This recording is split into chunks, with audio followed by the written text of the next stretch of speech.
Well, cheers, mate. Yeah. Good to catch up.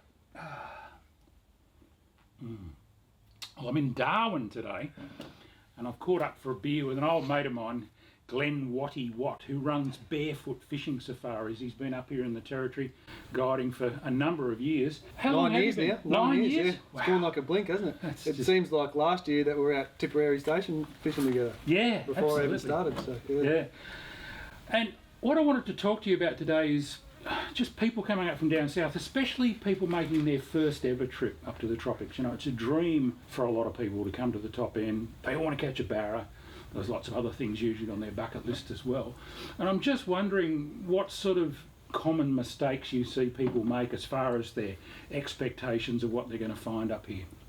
Yeah, it's a big one, and we suffered from it in the early years when I first started coming up. You know, we used to come up for a couple of weeks in runoff and that sort of thing, and just expect to throw a lure in any lure, doesn't matter, and just wind it in and catch barra. And we very quickly realised that that's not the case once you live here. You know, we used to sort of get good fishing when we'd come up for a week or two, but if you turn up in Darwin Harbour and expect to go and catch a barra, 99% of the time you'd be very disappointed, as you know. Yeah. And the main reasons is because people just don't have the concept of the tides. It's a profound difference to down south, isn't it? Oh, yeah. The tidal movement here is three times the movement of, say, Port Phillip Bay or, you know, a lot of these other places down there.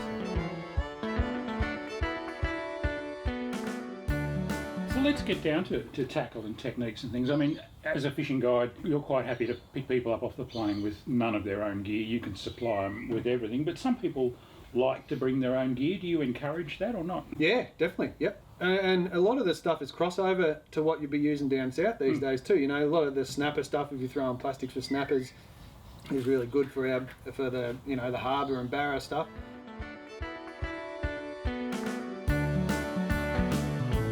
The biggest misconception, I think, is people will bring gear that's too heavy. Right. You know, like a 6 to 10 kilo rod with a TLD 15 on it or something for trolling for barra, and it's a real overkill, isn't it?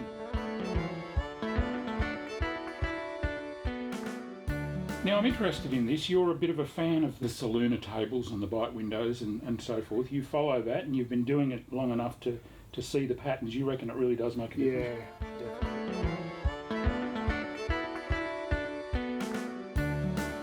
Now, time of year, you know, everybody talks about the runoff and everyone wants to be up here for that period of the runoff, and it's renowned for great barra fishing and obviously a good time to come. But there are plenty of other times of the year when there's good fishing up here, isn't there? Definitely. Yep. I mean, the runoff has been marketed really well, and it's the best time to come up for numbers of barra and big barra.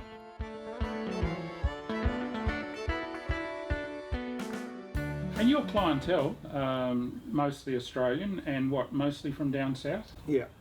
Yeah. There may be one group a year that's from international. Right.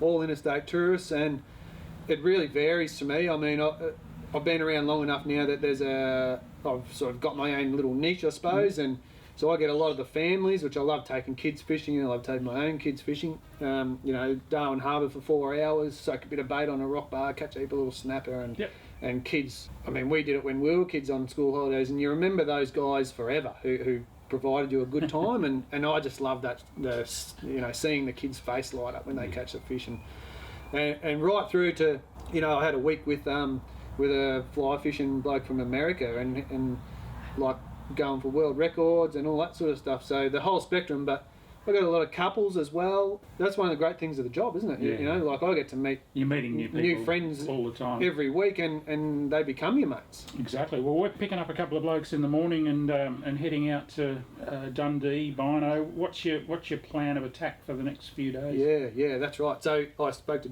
John just before on the phone. Actually, he's very fired up. So good. Yeah, we've picked some building tides. We're coming up to the new moon now, which is one of my favourite tide phases. To do the stuff that I like to do. So tomorrow we only got a little bit of run out tide before the bottom in the morning, so we'll go and see if we can hit some queenies and trowelly for a start. Good way to go to get the boys a bit excited and get some fish in the boat for a start, and then, you know, as their skills progress as well, because being able to throw lures in the right spot and all that sort of stuff, it's a good way to go if there's not too much pressure straight up. next couple of days, obviously Barra will be on the list, and we'll be hitting the flats and maybe even some bottom fishing for some snapper and jewies and stuff as well. Sounds good, mate. I'll drink to that. Yeah. Cheers. What do you think of this bench I coat? like this. Yeah. It's not bad. There you go.